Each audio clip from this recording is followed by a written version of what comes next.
J'ai commencé d'abord par me tourner vers la sagesse, évidemment, l'expérience. Et j'ai demandé à une mère de famille qui a plus d'âge. Elle s'appelle Tata Myriam. Qu'est-ce qu'il y a? Qu'est-ce que tu veux savoir? Dis-moi. Est-ce que la femme est l'égale de l'homme? Bien sûr, alors, évidemment. Ah bon, en tout cas, moi, j'ai tout fait pour, hein. Ah, dans l'éducation de mes enfants, j'ai jamais fait de différence. Ah, bien sûr, je les ai tous élevés pareil. Mes fils et mes imbéciles de filles.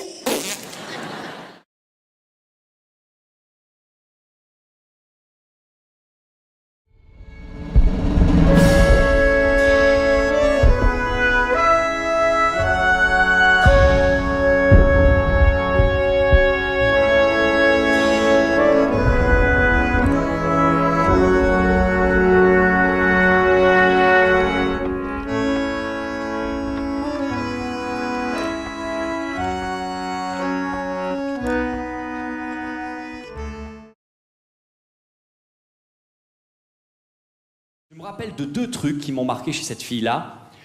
Premier truc, elle embrassait les yeux ouverts. Et maintenant, je sais pourquoi on embrasse les yeux fermés. Parce que si tu les ouvres, t'as l'air d'un psychopathe.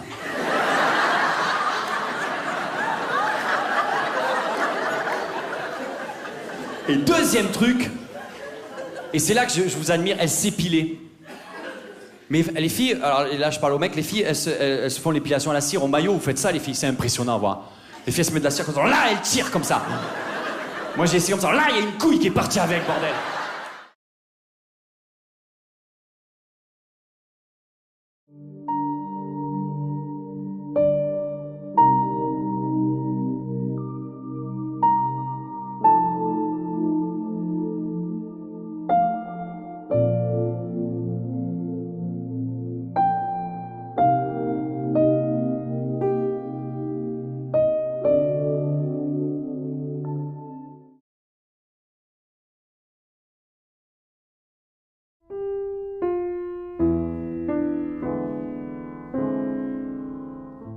Kennen Sie Deutsch? Jawohl. Ah oui, pas moi. Votre vodka fabuleux. Ah, c'est mauvais. C'est-à-dire, faut être habitué. Mon gars, plus gros chou, tu viens de nous faire chier avec ces conneries.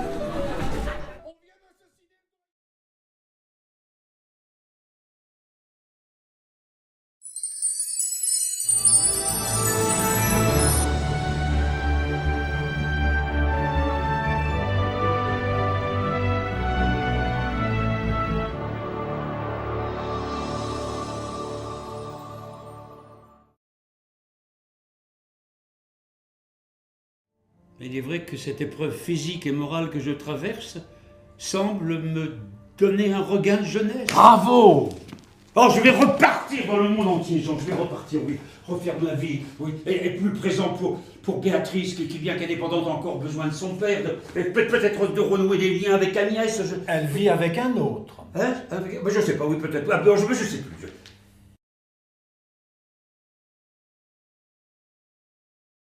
On la trouvait plutôt jolie, Lily.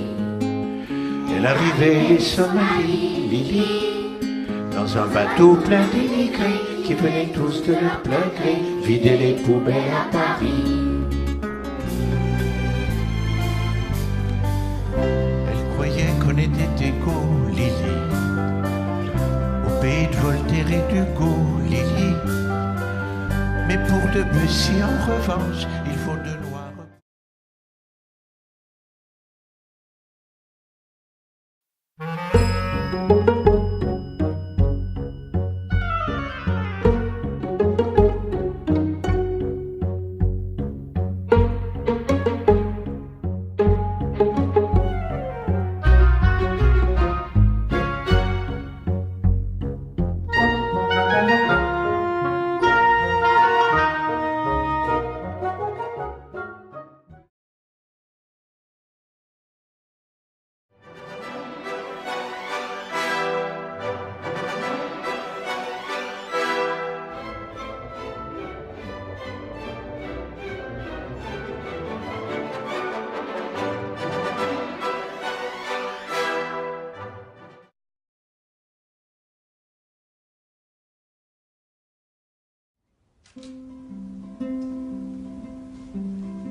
Je suis perdu, je suis sous l'étoile et le ciel dévoile son manteau neige.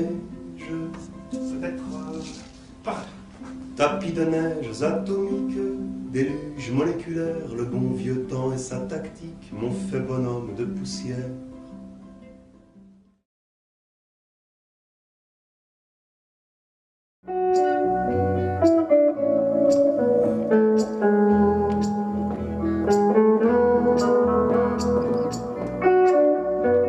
J'avais envie de parler du monde du travail et j'avais envie aussi de parler de la complexité que pouvaient rencontrer les femmes aujourd'hui, enfin aujourd'hui et depuis toujours dans le monde du travail en fait. Ces 14 scènes, ça dissèque comment, à partir du principe d'une règle de l'entreprise que toute relation sentimentale ou sexuelle à l'intérieur même du groupe de l'entreprise doit être évoquée auprès des supérieurs hiérarchiques.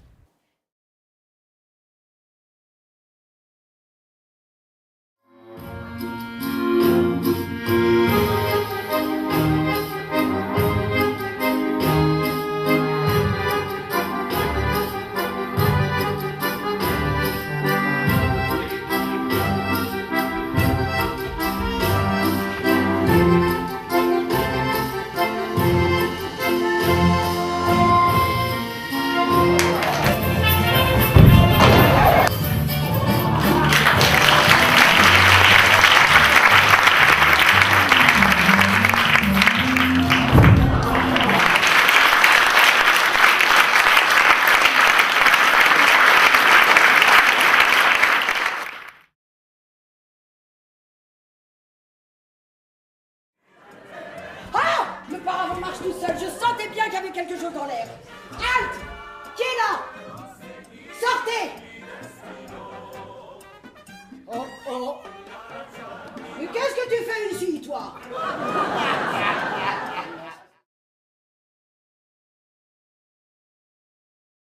Sortez du placard, monsieur Pignon. Mais je suis pas homosexuel du tout. Et ça, on s'en fout, l'important c'est que votre patron le croit. J'ai une bonne nouvelle pour vous, Pignon. Votre licenciement était une erreur. Pignon homosexuel? J'ai du mal à y croire. Elle est mignonne, la Pignonne.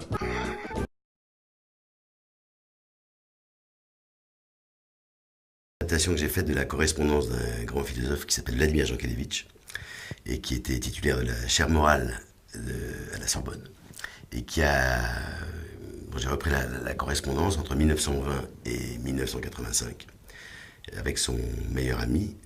Ils sont sortis respectivement premier et second de Normal Sup en 1920. Il se trouve que ma maman a été l'élève de Vladimir Jankélévitch et que je lui ai demandé en ouverture de ce spectacle d'écrire une lettre à son fils, c'est-à-dire à moi. Et de me demander, je lui dis, qu'est-ce que ça te fait que ton fils lise la correspondance de celui que je t'ai toujours entendu appeler ton maître?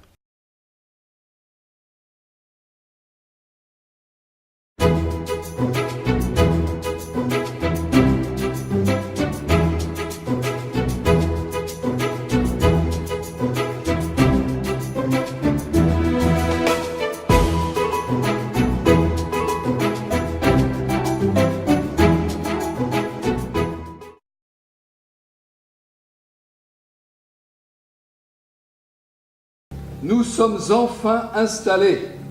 Inconnu à cette adresse est l'histoire de deux amis qui ont monté une galerie d'art à San Francisco. L'un des deux va repartir en Allemagne. De fait, ils ne se voient plus, ils se manquent, ils s'écrivent. Mais nous ne renoncerons jamais à l'authenticité de cette amitié dont tu parles de façon si touchante.